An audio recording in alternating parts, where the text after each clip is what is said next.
Hello students, welcome to this lecture. In previous lecture, we have completed the process of translation, initiation, elongation and termination. Okay. Related to this translation, the questions were asked in the NEET exam. That questions we have to see first. So one by one, you have to read the question and give the answer in the chat box. बघा इथं पहिला प्रश्न काय आहे? The first phase of translation is recognition of an anticodon, binding of mRNA to ribosome, recognition of DNA molecule, amino acylation of tRNA. What will be the answer? Give me in the chat box.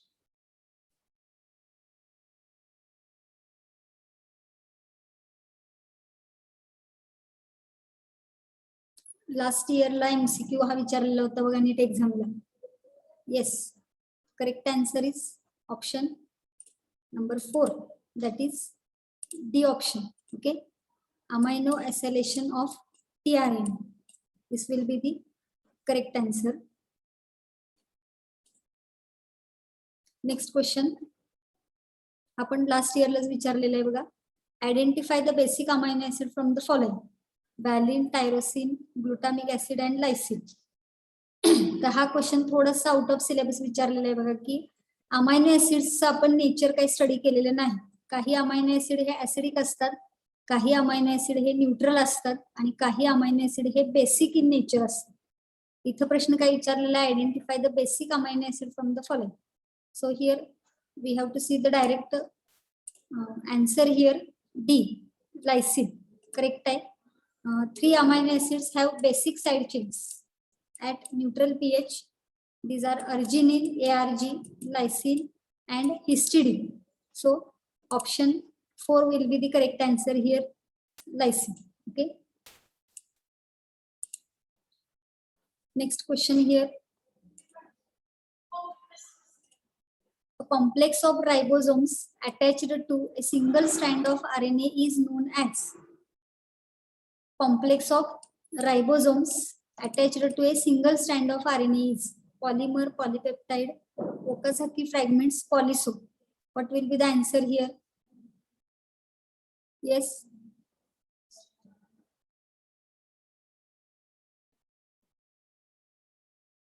Complex of ribosome म्हणजे many ribosomes are attached to a single strand of RNA.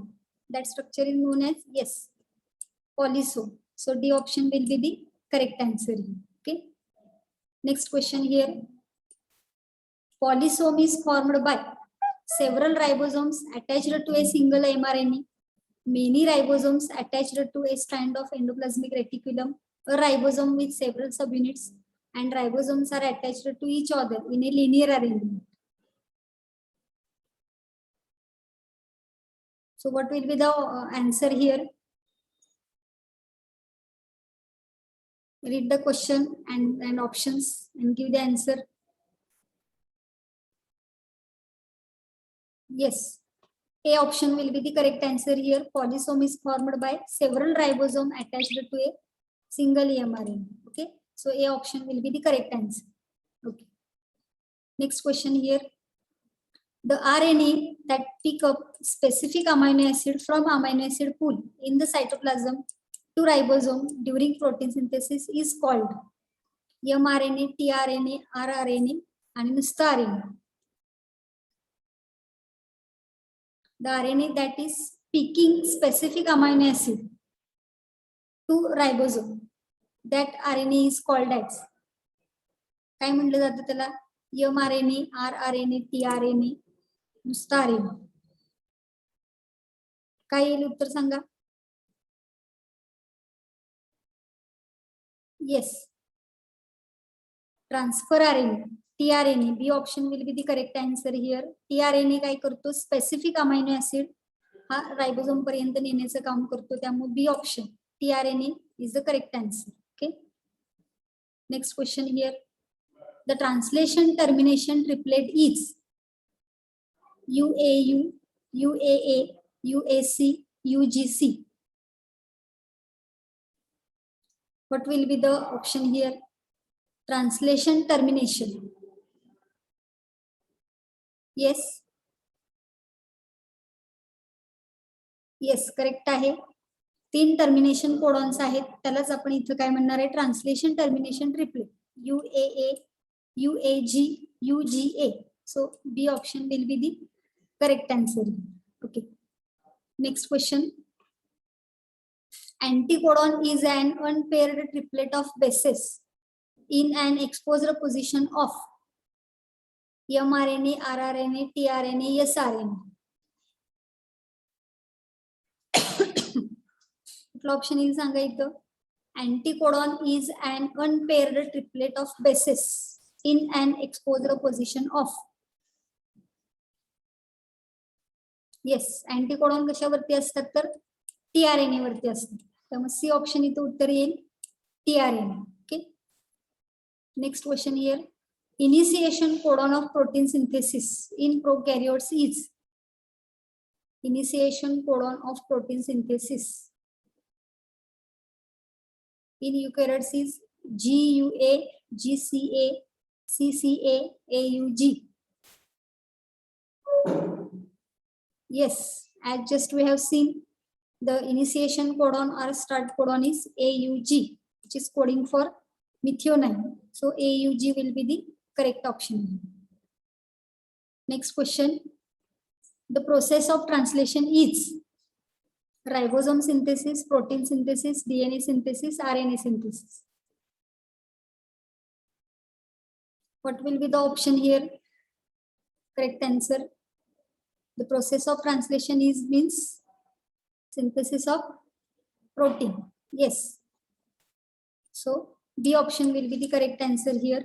Protein synthesis. Okay. So such questions are asked on this translation process. Now we have to see the next point from this topic, which is also very important, that is operon. So here, before that, we have to see how the operon is working. For that, regulation of gene expression. In previous some lectures, we have seen the gene, that is the segment of DNA, and this DNA is transcribing to form mRNA, and from mRNA, protein is synthesized. That means gene is expressed, and from that gene, particular protein is synthesized. That is known as the gene expression. But how this gene expression is regulated, that we have to see in this point. So here, the regulation of gene expression is the multi-step process by which a gene is regulated and its product is synthesized. So this regulation of gene expression is known as a multi-step process. It is having different steps, and with the help of these different steps, a particular gene is regulated and a particular protein is synthesized from that gene. And here gene expression results in the formation of a polypeptide. जे actually आपण gene express होतो म्हणजे काय होतं, एक particular protein त्याच्यापासून तयार होतो, त्यालाच काय म्हणलं जातं, जीन एक्सप्रेशन म्हणलं जातं. DNA to RNA, RNA to protein, that is known as the gene expression. And here gene expression process is regulated at different levels म्हणलेलं आहे. म्हणजे जीन एक्सप्रेशन होत असताना वेगवेगळ्या लेवलवरती त्याचं रेग्युलेशन केलं जातं. And in eukaryotes, this regulation is carried at different levels. Those levels we have to see here first. The first level is known as the transcriptional level. That is formation of primary transcript. म्हणजे पहिल्यांदा DNA to जो mRNA तयार होतो, त्या लेवलवरती जीनचं regulation केलं जातं. That level is known as the transcriptional level, which is known as the formation of primary transcript. Okay. Second, it is known as the processing level, that is the regulation of splicing. ज्या वेळेला तो primary transcript तयार होतो, after that formation of primary transcript, processing of hnRNA is taking place. That process we have seen in previous some lecture, that is capping, splicing and tailing. ह्या 3 processes carry out केले जातात. जो primary transcript तयार झालेला असतो त्याच्यावरती capping होतं, guanine मिथायलेटेड capping तयार होतं. स्प्लायसिंग मध्ये काय केले जातात, एक्झॉन्स ठेवले जातात, इंट्रॉन्स काढले जातात, आणि टेलिंग मध्ये पॉली ऍडेनिलेट टेल ऍड केलं जातं. तर त्या लेवलला सुद्धा रेग्युलेशन केले जातं. That is known as the processing level. Third, transport of mRNA from nucleus to cytoplasm. After formation of messenger RNA, that messenger RNA is transported from nucleus to cytoplasm. त्या लेवलवरती सुद्धा काही वेळेला जीनचं रेग्युलेशन केलं जातं. That third level is known as here transport of mRNA from nucleus to cytoplasm. And next here translational level, शेवटची level आहे translation level. mRNA आणि रायबोझोम एकत्र आल्यानंतर त्या mRNAच्या कोडॉननुसार अमायनो ऍसिड्स काय केले जातात, बेस सिक्वेन्सनी ऍड केले जातात. That level is known as the translational level. So in different eukaryotic cells or in different eukaryotic organisms, the gene is regulated at these 4 levels. काही वेळेला ट्रान्सक्रिप्शन लेवललाच जीनचं रेग्युलेशन केलं जातं, काही याच्यामध्ये प्रोसेसिंग लेवलला रेग्युलेशन केलं जातं. सम केसेसमध्ये transport of mRNA from nucleus to cytoplasm लेवलवरती त्याचं रेग्युलेशन केलं जातं. And in some eukaryotic organisms or in eukaryotic cells, the translational level we can observe.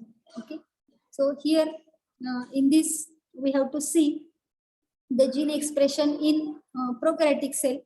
The genes of a cell are expressed to perform different functions. प्रत्येक sale मध्ये जे jeans असतात त्या gene कडून काय केले जातात, डिफरंट फंक्शन्स परफॉर्म केले जातात. For example here we have to see an enzyme beta galactosidase is synthesized by E. coli. इथं आपल्याला प्रोकॅरियोटिक सेल मधलं काय करायचं एक्झाम्पल लक्षात घ्यायचं आहे. ई कोलाय, इश्चेरिचिया कोलाय हा एक बॅक्टेरियम आहे. त्याच्या बॉडीमध्ये एक एन्झाईम सिक्रेट केलं जातं, त्याला बीटा गॅलॅक्टोसाइडेज म्हटलं जातं. आणि हे सिंथेसिस कसं होतं ते आपल्याला आधी बघायचं आहे आणि कशासाठी त्याचा वापर केला जातो. तर this beta galactosidase enzyme it is used for hydrolysis of lactose into galactose and glucose. In E. coli, this beta galactosidase enzyme is used for hydrolysis of lactose into galactose and glucose. म्हणजे lactose sugar जे आहे त्याचं conversion गॅलॅक्टोज आणि glucose मध्ये होण्यासाठी beta galactosidase enzyme काय करत असतो, ऍक्ट होत असतो.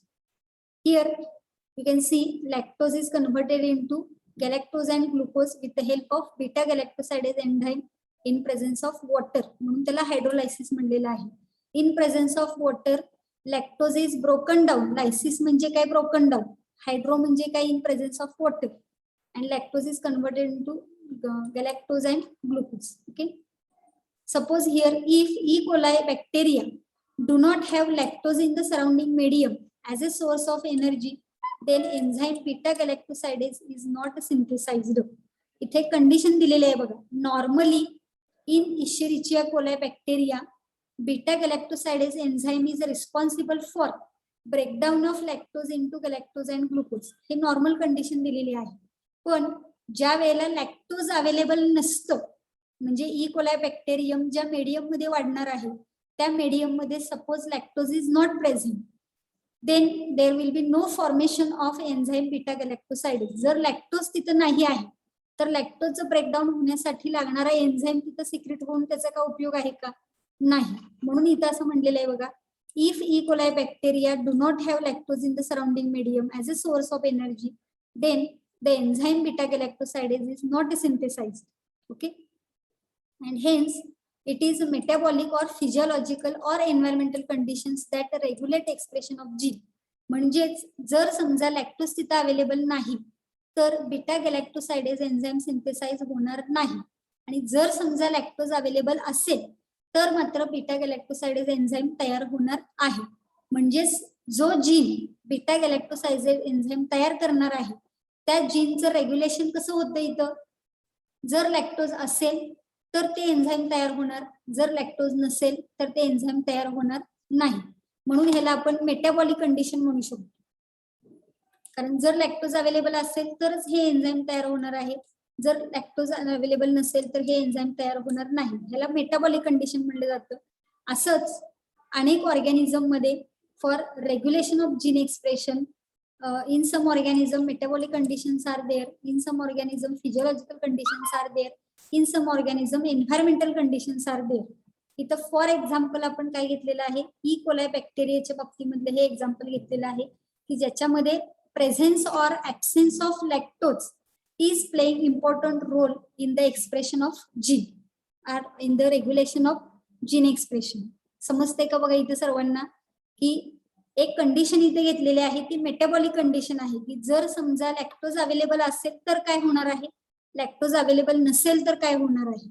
असंच एखादा ऑर्गॅनिझम किंवा त्या ऑर्गॅनिझमच्या बॉडीमध्ये जे काही घडणार आहेत गोष्टी किंवा जे काही सिंथेसिस होणार आहे जीनचं एक्सप्रेशन होऊन, ते ह्या 3 कंडिशन वरती अवलंबून असणार आहे. मेटाबॉलिक कंडिशन असेल, फिजिओलॉजिकल कंडिशन असेल किंवा एन्व्हायरमेंटल कंडिशन असेल. या चॅप्टर मध्ये आपण मेटाबॉलिक कंडिशन स्टडी करणार आहे, त्याला लॅक ऑपेरॉन म्हटलं जातं, ते आपण नंतर स्टडी करणार आहे. So here we have to see first here what is mean by operon concept, and then we have to see detail about the lac operon. So what is mean by operon concept here? It is a transcriptional control mechanism of gene regulation. Operon concept is nothing but the transcriptional control, म्हणजे transcription ज्या वेळेला घडणार आहे, DNA to RNA तयार होण्याच्या प्रोसेसला काय म्हणलं जातं, ट्रान्सक्रिप्शन म्हणलं जातं. And during that transcription mechanism the control of gene regulation we can observe, and that is known as the operon concept. Here this concept is put forth by here, or it is explained by Francois Jacob and Jacques Monod. हे दोन scientist आहेत, François Jacob आणि जॅकेस Monod. in 1961 explained that metabolic pathways are regulated as a unit. या E coli bacterium मध्ये हे metabolic pathway कसे regulate केले जातात हे ऑपेरॉन कन्सेप्टच्या साहाय्याने ह्या दोघांनी काय केलेलं आहे, एक्सप्लेन केलेलं आहे. For example here in E coli when lactose sugar is provided to the culture medium, cell induces production of 3 enzymes which are necessary for the digestion of glucose. त्यांनी काय केलं, ई कोलाई बॅक्टेरियम अशा एका culture medium मध्ये वाढवले की ज्याच्यामध्ये lactose sugar available होती, आणि त्यावेळेला त्यांना असं दिसून आलं की in these cells of the E. coli there is a production of 3 enzymes which are necessary for the digestion of lactose. Okay, and the 3 enzymes are here. The first enzyme is known as the beta galactosidase, second enzyme is known as the beta galactoside permease, and third enzyme is the transacetylase, beta galactoside acetyl transferase असं सुद्धा त्याचं दुसरं नाव आहे.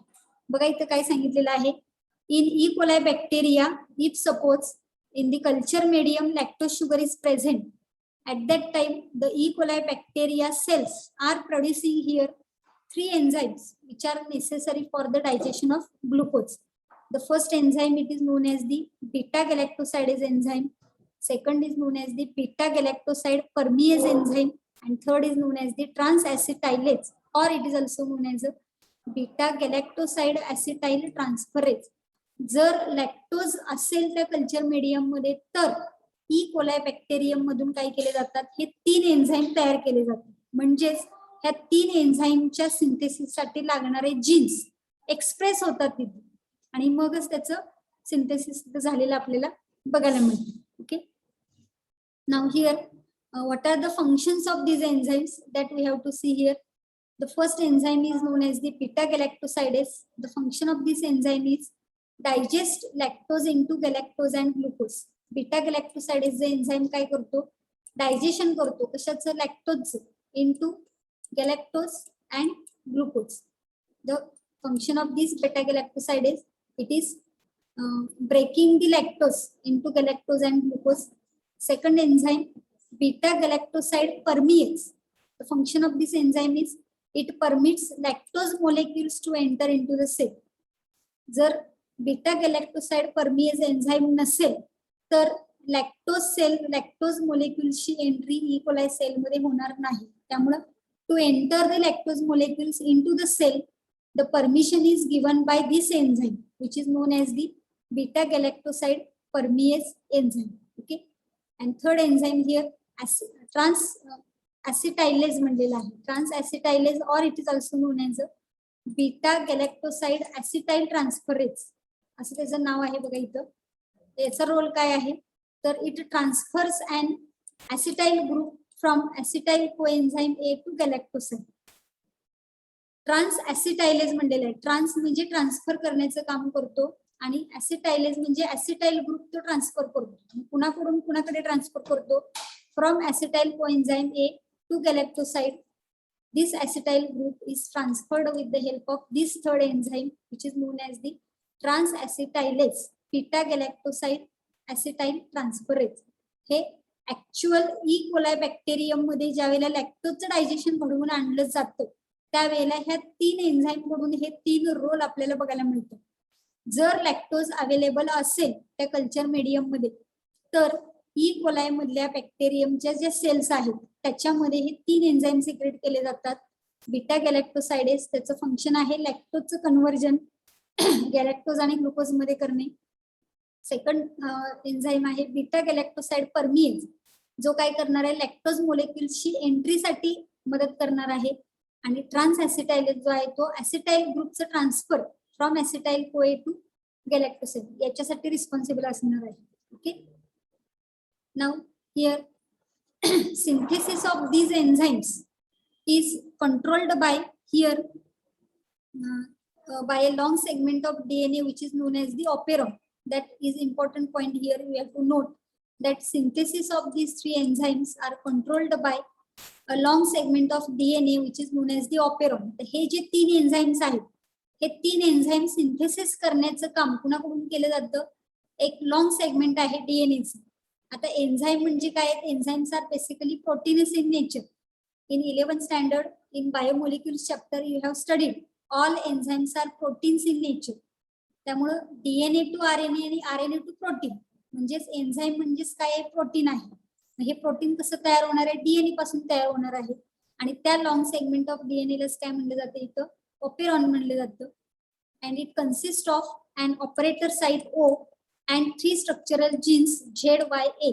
हा जो काही long segment आहे डीएनएचा त्याच्यावरती आपल्याला एक साइट बघायला मिळते त्याला ऑपरेटर साइट ओ म्हणलेलं आहे. आणि 3 स्ट्रक्चरल जीन्स आहेत. 3 एन्झाईम्स तयार होणार आहेत त्यामुळे 3 स्ट्रक्चरल जीन्स आहेत झेड जीन, वाय जीन आणि A gene. Okay, and the action of structural genes is regulated by operator site with the help of a repressor protein.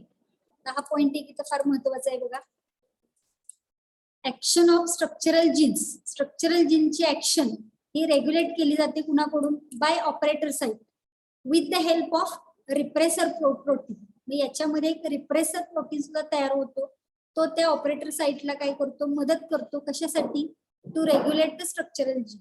So here this repressor protein is produced by the action of gene I that is inhibitor which is known as the regulator gene. आता ह्याच operon मध्ये एक regulator gene present असतो.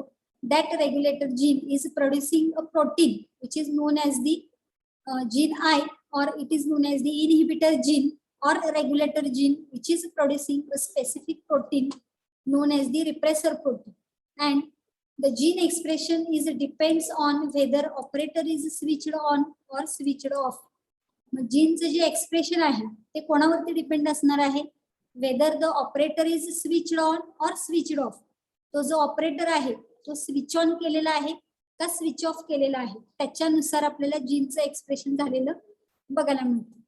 ते कसं होतं ते आपण नंतर बघणार आहे. त्याच्या अगोदर जो डीएनएचा सेगमेंट आहे तो कसा असेल? एक डायग्रामॅटिक स्ट्रक्चर दाखवलेलं आहे बघा. This is the segment of DNA which is known as the operon and here the I gene it is known as the regulator gene or it is also called as a inhibitor gene. Then here second gene it is known as the P, promoter gene. Then O, it is known as the operator gene. And these 3 genes ZYA are known as the structural genes. असा हा operon असतो बघ. एक example म्हणून इथं E coli bacterium मधला operon आपण घेतलेला आहे. हा लॉंग सेगमेंट ऑफ डीएनए आहे. त्याच्यामध्ये समजण्यासाठी आपण काय केलेलं आहे? अल्फाबेट्स वापरलेले आहेत. आय म्हणजे काय दाखवतो? रेग्युलेटर जीन दाखवतो. पी म्हणजे काय दाखवतो? Promoter gene. ओ म्हणजे काय दाखवतो? Operator gene. आणि 3 स्ट्रक्चरल जीन्स आहेत ZYA. त्याला आपण काय म्हणलेलं आहे? स्ट्रक्चरल जीन्स म्हणलेलं आहे. ओके, ज्या वेळेला हा ऑपरेटर रिजन जो आहे किंवा हा ऑपरेटर जीन आहे तो स्विच ऑन आहे का स्विच ऑफ आहे त्याच्यानुसार ह्या स्ट्रक्चरल जीनचं आपल्याला काय बघायला मिळेल? रेग्युलेशन झालेलं बघायला मिळेल, एक्सप्रेशन झालेलं बघायला मिळेल. जर ऑपरेटर जीन स्विच ऑन केलेला असेल तर ह्या स्ट्रक्चरल जीनचं एक्सप्रेशन होणार आहे. जर समजा ऑपरेटर जीन किंवा ही ऑपरेटर साइट स्विच ऑफ असेल तर मात्र स्ट्रक्चरल जीनचं एक्सप्रेशन होणार नाही. आणि हे कोणावरती डिपेंड असतं तर त्याच्यासाठी एक इंड्युसर असतो. तो काय असतो तो आपण बघणार आहे नंतर इथं. सो हिअर स्विचिंग ऑन और switching off the operator is achieved by a repressor protein.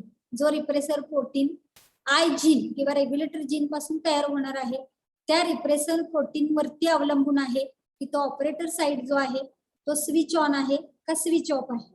Okay, here when this repressor protein is attached to the operator and blocks it, the switch is turned off and structural genes are not expressed. हा point इथं अतिशय महत्वाचा आहे बघा. ज्या वेळेला repressor protein हा operator प्रोटीनला काय करतो अटॅच होतो त्यावेळेला तो ब्लॉक केला जातो and switch is turned off म्हणलेला आहे. त्यामुळे स्ट्रक्चरल जीनचं एक्सप्रेशन तिथं होणार नाही. कधी जर रिप्रेसर प्रोटीन ऑपरेटर साइटला अटॅच झाला आणि त्याला ब्लॉक केला तर. And if the operator is switched on, समजा तो ऑपरेटरचं स्विच ऑन असेल म्हणजेच रिप्रेसर प्रोटीननी त्याला ब्लॉक केलेला नसेल म्हणजेच ऑपरेटर काय आहे स्विच ऑन आहे. The 3 genes ZYA are transcribed by RNA polymerase into a single mRNA. जर ऑपरेटर साइट ब्लॉक झाली नसेल तर मात्र स्ट्रक्चरल जीन्स काय होतात ट्रान्सक्राइब केले जातात म्हणजेच ट्रान्सक्रिप्शनची प्रोसेस तिथे कॅरी आउट होते with the help of RNA polymerase and there is a formation of mRNA and from that mRNA proteins are produced, that is 3 enzymes are produced. Z पासून एक तयार होतो, Y पासून एक तयार होतो आणि A पासून एक तयार होतो. या पद्धतीने स्विचिंग ऑफ आणि स्विचिंग ऑन आपल्याला त्या ऑपरेरॉन वरती बघायला मिळतं. Here each structural gene is generally known as the cistron. आपण बघितलेलं आहे की फंक्शनल जीन जो असतो ज्याच्यापासून प्रोटीन तयार होणार आहे त्याला सिस्ट्रॉन म्हणलं जातं. And the transcribed long mRNA having various cistrons are known as the polycistron. एकाच mRNA वरती जर अनेक सिस्ट्रॉन्स असतील तर त्याला काय म्हणलं जातं पॉलिसिस्ट्रॉनिक म्हणलं जातं. In prokaryotic cell polycistronic mRNA is produced but in eukaryotic cells monocistronic mRNA are produced. ही कन्सेप्ट आपण ट्रान्सक्रिप्शनची प्रोसेस ज्या वेळेला बघितलेली होती त्यावेळेला क्लिअर केलेली आहे की प्रोकॅरियोटिक सेलमध्ये पॉलिसिस्ट्रॉनिक कंडिशन असते म्हणजे एकाच mRNA पासून अनेक प्रकारची प्रोटीन तयार होऊ शकते. पण यूकॅरियोटिक सेलमध्ये मात्र मोनोसिस्ट्रॉनिक कंडिशन असते म्हणजेच एका mRNA पासून एकच प्रोटीन तयार होतं. असं डिफरन्स आहे दोन्हीमध्ये. इथं आपण ई कोलाई बॅक्टेरियाचं एक्झाम्पल घेतलेलं आहे which is prokaryotic cell and therefore here 3 structural genes are present on this DNA ZYA which are converted into a mRNA which is polycistronic and from that mRNA 3 different proteins, that is 3 different enzymes are produced, that is beta galactosidase, permease and transacetidase. Okay, now here the lac operon concept that we have to see here. What is does it mean? So lac operon, it is also known as the lactose operon or lac operon, which is present in the E. coli and it is inducible operon म्हणलेला आहे. The operon is switched on when a chemical inducer lactose is present in the medium. आता हा lac operon कधी switch on होतो तर ज्या वेळेला तिथं chemical inducer lactose present असतो मीडियम मध्ये त्याच वेळेला तिथं आपल्याला तो lac operon ऑपरेट होताना बघायला मिळतो म्हणजेच त्याचा स्विच ऑन झालेला आपल्याला बघायला मिळतो. तो कसा होतो तो आपण 1 by 1 बघणार आहे. The operon is switched off when a chemical inducer lactose is absent in the medium. जर लॅक्टोज नसेल तर लॅक ऑपेरॉनचं ऑपरेटिंग होणार नाही. जर लॅक्टोज असेल तर मात्र ऑपेरॉनचं ऑपरेटिंग होणार आहे. हा दोन्ही मधला फरक इथे लक्षात ठेवायचा आहे. कारण एखादं डीएनएचं जर ट्रान्सक्रिप्शन व्हायचं असेल फॉर एक्झाम्पल इथं ई कोलायमध्ये जर आपण बघितलं जर ई कोलायच्या आजूबाजूला लॅक्टोज असेल तरच त्या लॅक्टोजचं डिग्रेडेशन करण्यासाठी किंवा लॅक्टोजचं डायजेशन करण्यासाठी तिथं हे 3 एन्झाईम्स लागणार आहेत. म्हणजेच लॅक्टोज जर अवेलेबल असेल तर हा लॅक ओपेरॉन ऑपरेट होईल. जर लॅक्टोज अवेलेबल नसेल तर हे 3 एन्झाईम तयार होण्याची आवश्यकता आहे का नाही. त्यावेळेला तो ऑपेरॉन काय असेल स्विच ऑफ झालेला असेल. Okay, so lac operon here consists of different components that we have to see. The first component, it is known as the regulator gene, which is also called as the repressor gene. Second component, it is known as the promoter gene. Third component, it is known as the operator gene. Fourth component, structural genes. And fifth, inducer, but it is not a component of operon, but it is required for operating of the operon. हा पॉइंट इथे एक लक्षात ठेवायचा आहे की lac operon मध्ये total 4 components आहेत. The first component is known as the regulator gene or repressor gene.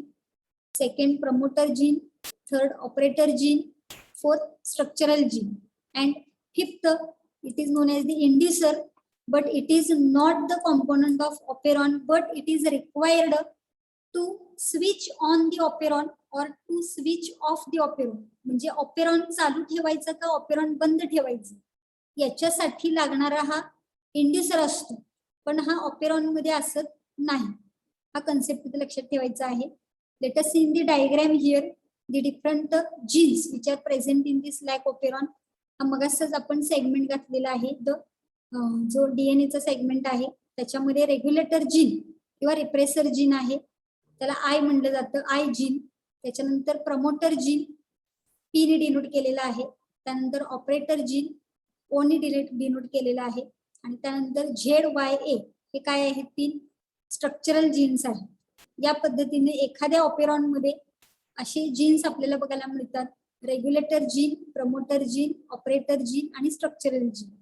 तसंच लॅक ऑपेरॉन, लॅक्टोज ऑपेरॉन जो ई कोलाई बॅक्टेरियम मध्ये आपल्याला बघायला मिळतो, त्याच्यामध्ये हे 4 कंपोनेंट्स आहेत.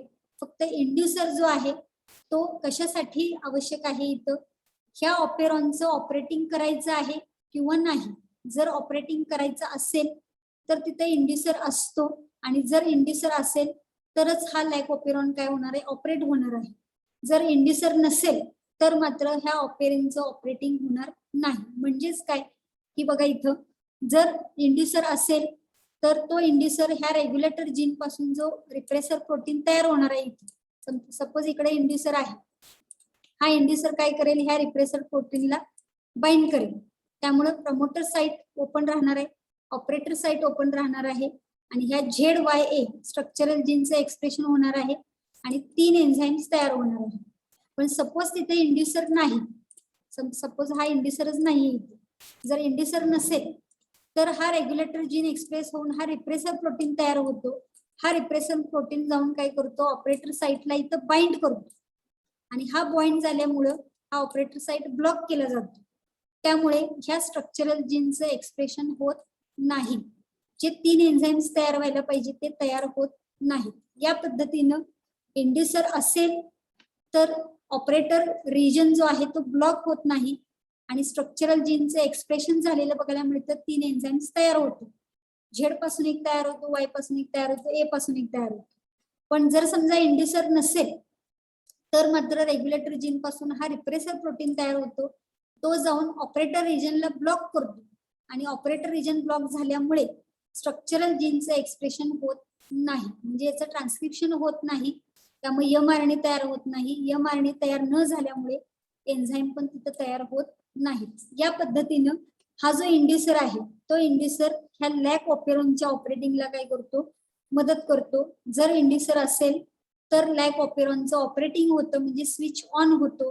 जर इंड्युसर नसेल तर ऑपरेटिंग जी लॅक ऑपेरॉनचे ऑपरेटिंग आहे ते बंद होतं, म्हणजेच स्विच ऑफ होतं. ओके, ही शॉर्ट मध्ये आपण माहिती बघितलेली आहे. इन डिटेल त्या प्रत्येकाची माहिती, regulator gene, promoter gene, operator gene, structural gene, ही आपण नेक्स्ट लेक्चरला बघूयात. 1च मिनिट राहिलेला आहे, थांबूयात आपण आता. उरलेली माहिती नेक्स्ट लेक्चरला बघू.